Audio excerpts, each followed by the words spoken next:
Tonight's open is A Christmas Carol to Nancy Pelosi. A Christmas Carol, of course, was written by Charles Dickens. In it, Ebenezer Scrooge, an elderly man, is visited by ghosts of his past and is confronted with the mistakes he has made in the past. You know the one.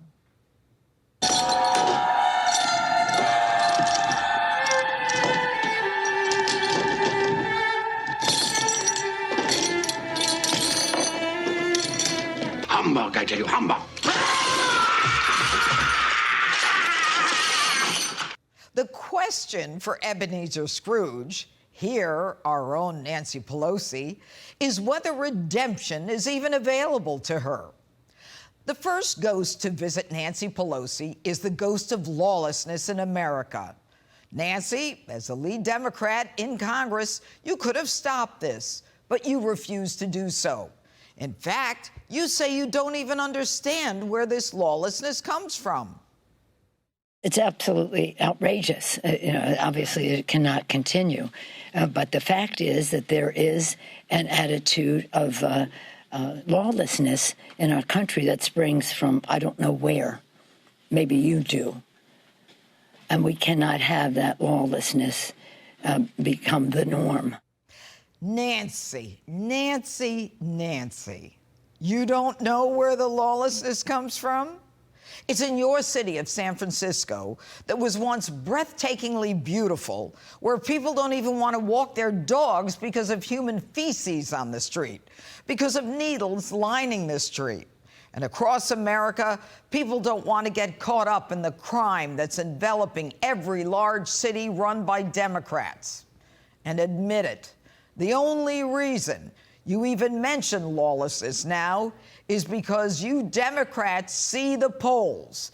The American people are fed up with the loss of law and order, with the rampant chaos on the streets, the unprovoked assaults, the senseless, brutal crimes, convicted violent felons let out of jail long before their release date by Democrat prosecutors and governors.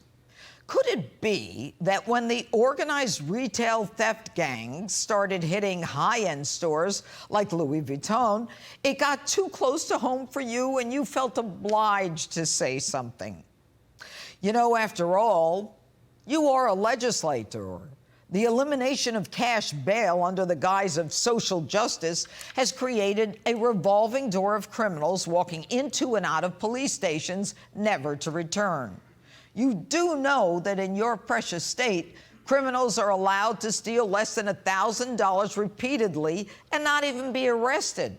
So they repeatedly and serially hit stores and then sell the stolen goods on the streets of San Francisco while you look the other way. Yes, Nancy, you helped create the lawlessness that is destroying my country. Another ghost to visit you, Nancy, is the ghost of immigration. While we suffer from hordes of unvaccinated illegals surging into our country in the middle of a pandemic, we are left to deal with individuals who are criminals, mules for the cartels and human smugglers.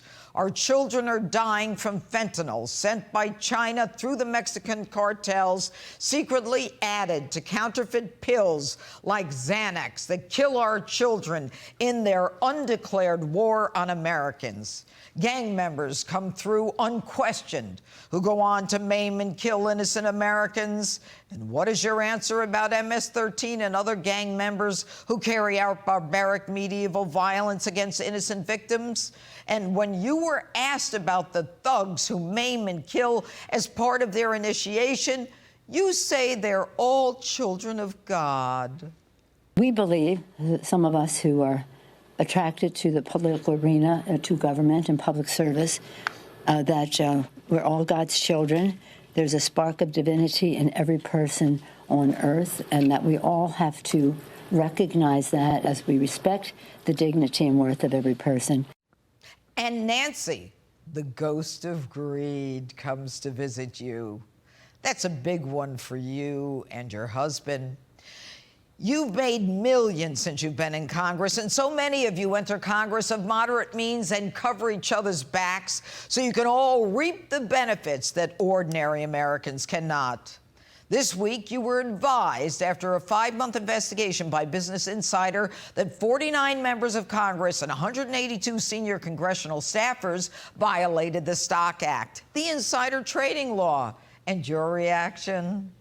Should members of Congress and their spouses be banned from trading individual stocks while serving in Congress? No, we have a responsibility to report in the stock, on the stock. This is a free market, and people, we are a free market economy. They should be able to participate in that. This brought a huge negative response from fellow Democrats not in Congress. This was one of the most disappointing and maybe, to put it even less politely, disgraceful comments and views I have heard espoused on this issue.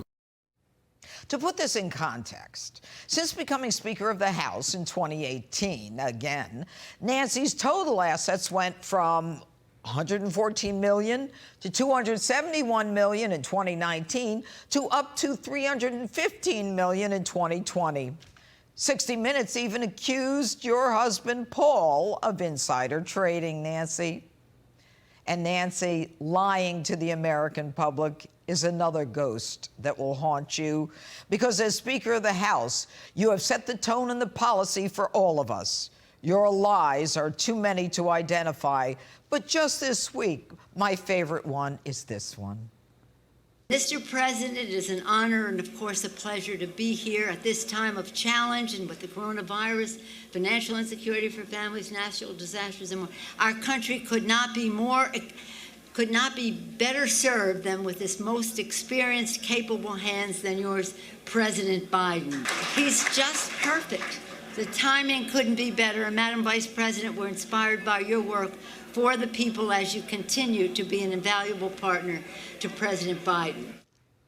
The president, the perfect president, the vice president, the perfect partner. Nancy, the ghosts of Christmas past are all around you. I have no idea how you can change what has already happened, and I have no faith that greed and selfishness and lies will even end. But in A Christmas Carol, Ebenezer Scrooge learns the errors of his ways and seeks redemption. I'm not so sure that that is how your Christmas Carol ends, Nancy, but hey, it's a Christmas season. Anything's possible. Hey, Sean Hannity here. Hey, click here to subscribe to Fox News YouTube page and catch our hottest interviews and most compelling analysis. You will not get it anywhere else.